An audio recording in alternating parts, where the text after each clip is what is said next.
Thank you guys for joining me here.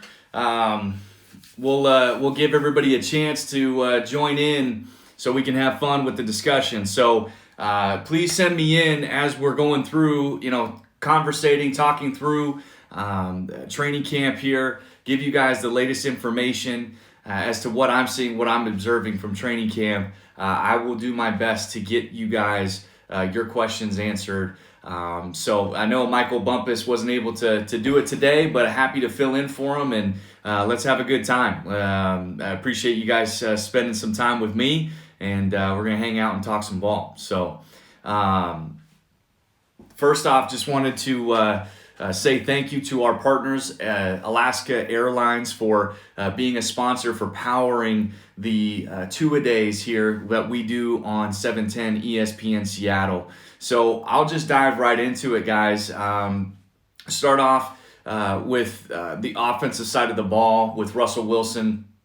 We've talked through training camp extensively through practice so far, but they just came off of their scrimmage yesterday, which was really important for this team. You can't understate how important it is for this team not having preseason games, not having the ability to do live practices as much.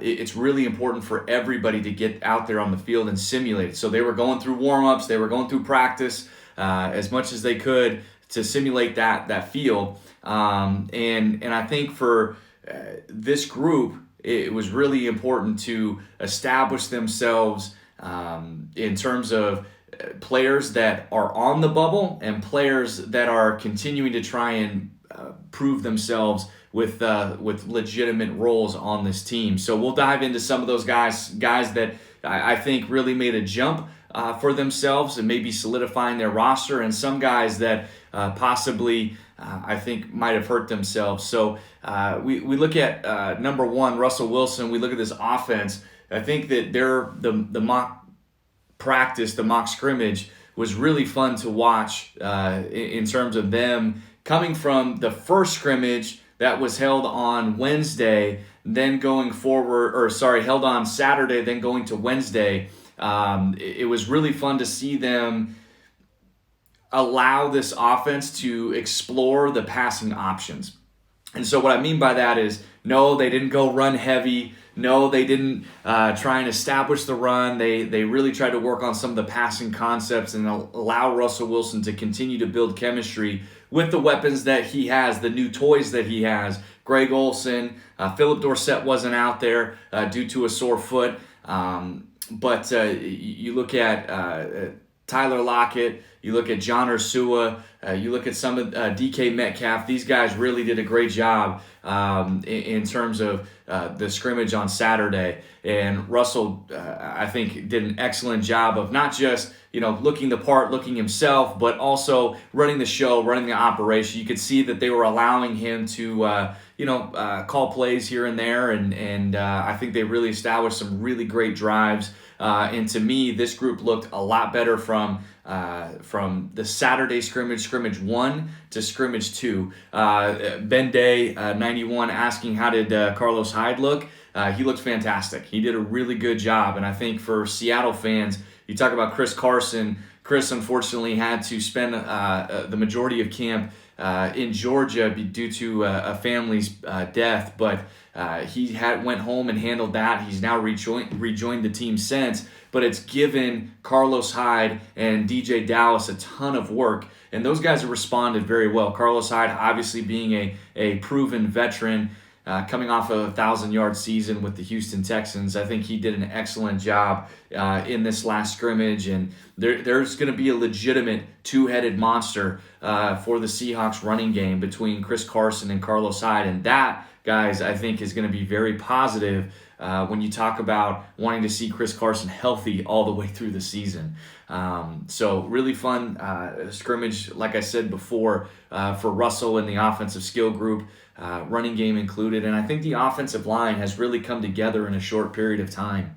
You talk about this group, and it is reported that Justin Britt and Paul Richardson have have been in the VMAC. They went through testing protocols and we're going to get worked out just to see how they are looking physically, also how they are able to work together and negotiate a contract. I think that's the biggest part and the biggest key. Obviously, the Seahawks want to get them as inexpensive as possible, and I think they'll be able to get P-Rich if he joins the team on a veteran minimum. But you look at Justin Britt, and I think with Justin Britt, he'll be a little bit more than the veteran minimum, but certainly well under the $9-10 million contract that he was originally supposed to be paid this season. So I think that those are going to be really positive things.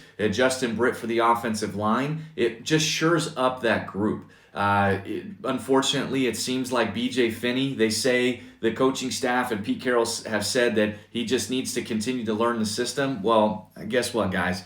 Unfortunately, that doesn't mean good things for this group, because you're about 2 weeks away from playing a game in Atlanta. You can't have an offensive lineman starting for you trying to protect Russell Wilson if you're still trying to learn and absorb the playbook. So Ethan Posick has really taken that step forward in terms of looking like he could potentially be the number one guy there.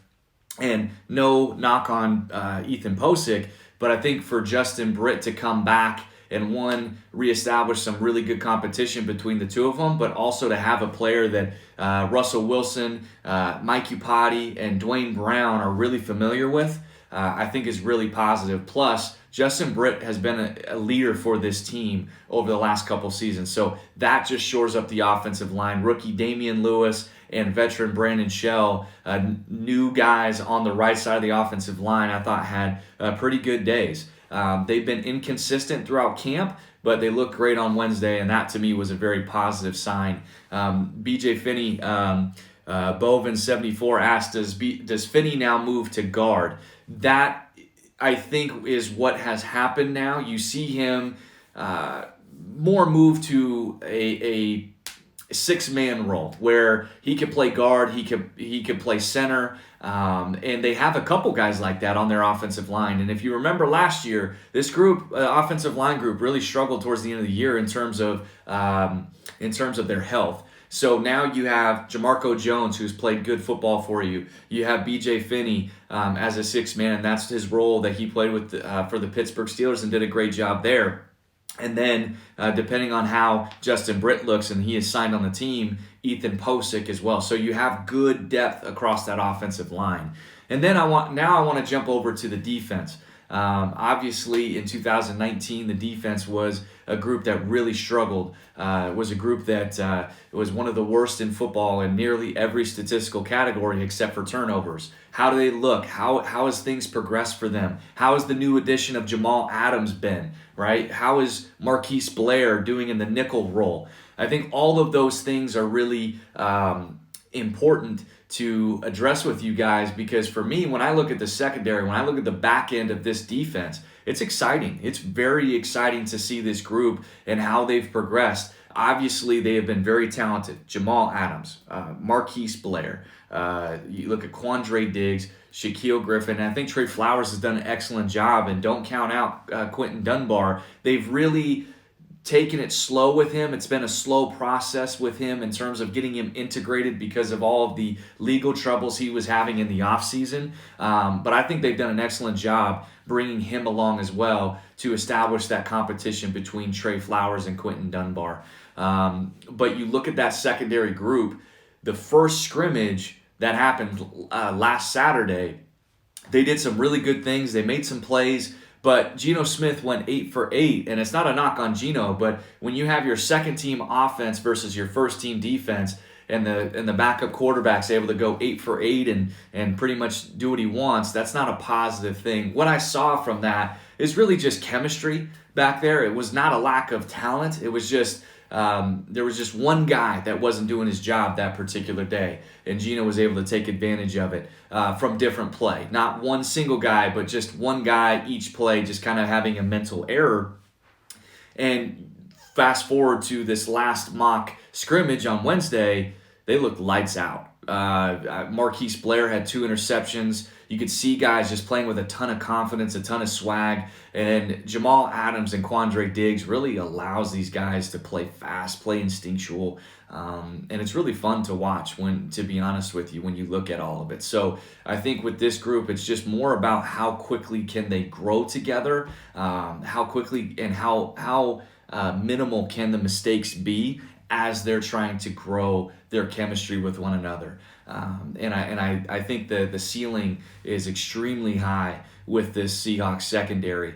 The defensive line is still a question mark for me. I look at this group and I'm still concerned about them overall. I think you have some nice pieces, but it's unproven. And that's going to be the biggest question in my mind about this team is the defensive line. It has not changed, unfortunately, from the 2019 to 2020, but I do think that there's more promise. And I also don't think that this team is done. I don't think Pete Carroll and John Schneider are done adding to this roster on the defensive line in particular. So that to me brings out hope and excitement about this group. 98 Stephen Hertz says Benson looks like a beast. He will be a big piece for the pass rush. I think Benson's done a great job. Benson Mayo has done a great job. My big question about him is up to this point in his career, and this is a legit question, is how is he going to do being the every down Leo? Now, they're going to have a rotation at that position, at the defensive end position, but for Benson Mayowa, he's always been a rotational pass rusher. He's always played somewhere in between 20 and 30% of the snaps, and that's a sweet spot for him. That's where he excels. So now to ask him to play a more expanded role is going to be interesting to see how he does, not just as a specialist pass rusher, but how he will do holding up against the run. And that's another important thing. It wasn't just the pass rush that lacked for this defensive line. It was the run defense that also struggled as well. So that's something that I hope, guys, that when you look at this group heading into week 1 against Atlanta, they are able to rise to the challenge and we're able to say some positive things. But if I had one question mark, that still remains about that group. All right, guys, I think I've done enough talking and giving you some of my observations. I want to hear from you guys. What are some questions that you guys have for me? And I will get them answered for you. Let's take I think we've got about 5-ish minutes left here. So hit me with your best questions. We got Ben Day 91. How has LJ looked so far?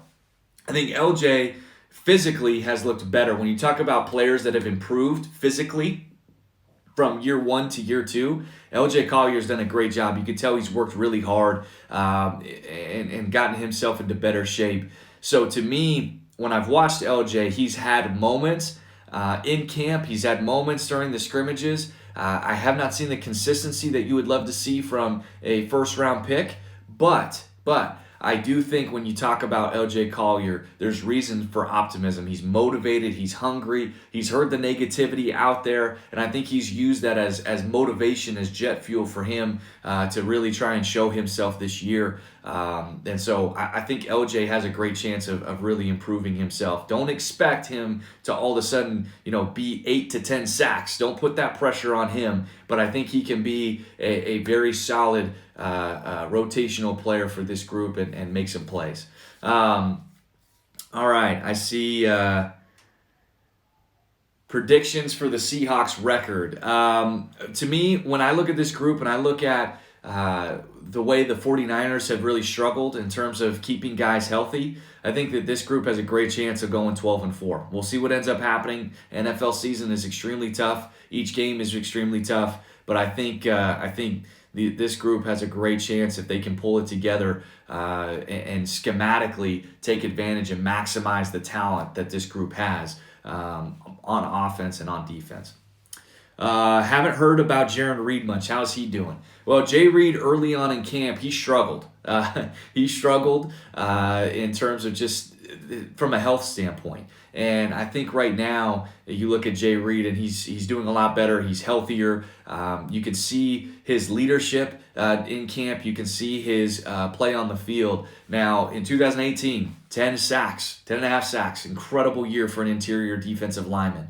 But I think for him, the expectation somewhere around 5 to 6. If you can get 5 to 6 sacks from Jaron Reed, that will be a huge accomplishment and a boost for this group. It is much needed because they are paying Jaron Reed $11.5 million this year. They are paying him like a big-time defensive tackle, and I hope he can answer the call. But Jay Reed, there's really no reasons to be concerned about him at this point. Let's see. John Ford asks, do you think the Seahawks will win the Super Bowl? Look, I think they have great potential to. I think they have great ability to be able to make it to the Super Bowl, to be able to get to the NFC championship game, to recapture the NFC West. It's extremely tough. They play in the toughest division in football. They play in the toughest conference in football. But if this group, one, can come together, the offensive line, defensive lines, if those guys can show improvement from last year, I think it's going to be a positive thing. Russell Wilson has more weaponry than he's ever had before. You look on the flip side of the defense, they are a drastically improved group on the back end, defensive backs and linebackers. I think this is going to be a fun group to watch. Again, I point it to the coaching staff. Can the coaching staff maximize the talents of these guys? Yes, let Russ cook defensively. Also, when you talk about Jamal Adams, Bobby Wagner, Marquise Blair, can you put these guys in spots, utilize their strengths in a way that are unique strengths to be able to get the best out of this group? I think that's a big question. All right, any more questions that you guys may have? I'll take a couple more. How do you see the first 4 games of the season going for the Seahawks offensively? You know, it's a great question because this group has not necessarily been outstanding, particularly week 1 historically for the Seahawks. So I'm curious as to when this group is going to change that. I think they have a chance versus Atlanta. But remember, Atlanta, although they started really, really rough at the beginning of the year, after they played the Seahawks last year, they went on a tear. They were 6-2 down the stretch. They really found an offensive rhythm. Defensively, they got a heck of a lot better. They've had some turnover in terms of their personnel, but this is a group that has a lot to prove. And Dan Quinn, former defensive coordinator here in Seattle and current head coach for Atlanta Falcons, he is absolutely on the hot seat. So expect Atlanta to give them their best shot out of the gate here in week 1. But I think the first 4 games, there's a great opportunity for the Seahawks to really jump out in front of the rest of the division. And if you think about it, I think really the middle of the Seahawks schedule is the toughest part. They have a really nice, easy schedule down the stretch at the back end, and I think they have a favorable schedule on the front end. So if they can take care of business in those 2 parts, the back end and the front, then I think that they'll be ready to go to be able to answer the call to play the 49ers, to play a bunch of games within their own division. Okay, let's see, last one. Let Shaquem cook for my 10 boxes of 10 boxes. This is a bet that we had on the text line during, I think it was a couple days ago. I don't know about 10 boxes for Shaquem, but we can settle maybe on a little bit lower of Girl Scout cookies there, but I'm with you. Okay, let's see. Who has been your biggest surprise so far on offense and defense? This is a great question. We'll finish on this one right here. My biggest surprise on offense so far, I think when you look at all the questions surrounding this team, offensive weaponry, offensive line, I think the biggest surprise to me is how good Damian Lewis, their right guard, has been. He has been outstanding. It's one thing to have your head coach juice you up and hype you up, right? That's always positive. But when you have multiple veterans that are Dwayne Brown, Bruce Irvin, Russell Wilson, when you have multiple guys that into the media, when they ask you who's a player that stands out to you, or who's a rookie that stands out to you, each one of them immediately pointed to Damian Lewis, and not just for his play on the field, but mentally, the way that he's approached the game, to me, that's a really positive sign because they need him to be a big-time contributor for this group right now. John Ursua has looked really good in camp as well. He's continued to progress. That's a really exciting thing. And then, yes, DJ Dallas absolutely has been really, really solid for this group. And I think he's played his way into getting some playing time this season as a rookie. Defensively, you didn't know how the transition was going to be for Marquise Blair at the nickel position. Marquise Blair has done an outstanding job. We'll see what it looks like when it comes game time. Atlanta Falcons, he's going to have to go up against Julio. He's going to have to go up against Hayden Hurst, the new tight end. He was with the Baltimore Ravens, very good football player. He's going to have to go against Calvin Ridley. He's going to have to go against some really good tight ends and slot receivers. So we're going to find out quick if Marquise Blair is ready for the challenge at the nickel spot. But I'm going to tell you guys, he has looked outstanding in camp. He has been, I think, more than what you could ask for so far from this guy in terms of making that transition from safety to nickel. He's been a great surprise to me. And then one more, Alton Robinson. Remember the name, number 98, Alton Robinson, rookie out of Syracuse. He's done a fantastic job. I expect him to really compete for playing time with Rasheem Green at that 5 technique position.